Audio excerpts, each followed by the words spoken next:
po natin. Hindi lang parents, grandparents especially, katulad ko na ako ay isang lola na. Okay. This is a very special day. Alam nyo? Kasi sabi nung isa, this is not an ordinary day. This is an extraordinary day.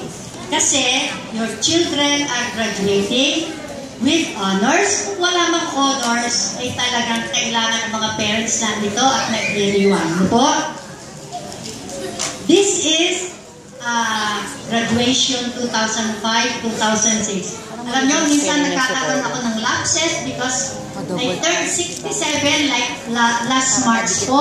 And so, I'm just staying at home, taking care of my husband. Yes. Kaya ako'y minsan may lapses. Minsan, nagkukwento ako tuloy-tuloy and then suddenly I will stop. Sasabihin ko, teka, ano ba yung topic na yon? So, it is a good thing that my kumare, my friend, talaga na si Sheila, ini-invite ako lagi and also other principals sa iba-ibang school. Tulad na, sa 29, doon ako sa Bilog-Bilog, sa Tanawa. And then, on Sunday, doon yata ako sa Dinghaw, yung kay Cheng, sa Lunga. And another one, doon sa Twin Star. So, it is a way for me to relive what I have done during my prime years as principal. No? Okay. Before I go on with my speech or with my message to the graduates and to the parents, let me take up with you the theme of this graduation rite. Kabataan mula sa K-12, tagapagdala ng kaunlaran sa bansang Pilipinas.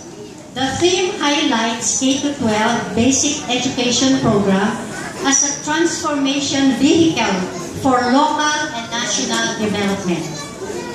Nais kong take upin sa inyo, no? I don't know, no? I can't remember the exact year when this K-12 nagsimula. 2012. Tingnan nyo, hindi ko ma-recall. Ay, my school, Lawa Elementary School, was the pilot implementer of this K-12 in the whole division of Calamba City. We stayed for 15 days and more sa Neyat, Malvar, Batangas. Ako at ang mga grade 1 teachers ko. No? So doon kami stay in, although I could go home once in a while. Pag ako'y nagpasundo sa anak ko, sunduin mo ako, and then I go back to my, dito sa aking pamilya. And then, noong una, I could not understand what this K-12 was. Siyempre, marami ng transformation ang nangyari, ha? Aking ikukwento lang sa inyo. Kasi meron tayong noon yung basic education. No? BEC. Before that, meron pa. Ha? Nalimutan ko na din. Pero before this, K-12 ay yung BEC. BEC, ano? Basic Education Curriculum. I thought that was good enough. Pero dahil tayo hindi makaagapay, no? Sa ating mga neighboring countries around, yung ating mga lalo dito sa Asia. Because there are only 3, I think, countries na hindi nag-implement ng K-12. Kaya, yung ating Secretary of Education finally decided that we implement the K-12 program. Ngayon, yun lang ang mga yung mga private schools, nagtitinda pa kayo. Minsan may nursery, ano? So, pero sa public school, no. It is kinder and then at 5 years old. 5 years old, kinder na. And then, the following year, it is grade 1. So, mahalaga sa atin na tayo ay makiayon doon sa ipinatutupad ng ating DepEd. Kasi wala tayong magagawa. kahit na private schools, dapat para tayo ay makaagapay. We can go with the trend, no? Doon sa ibang baka tayo ay mayutyutan. Alam niyo ba ang salitang mayutyutan? Baka tayo ay yes. Okay, now.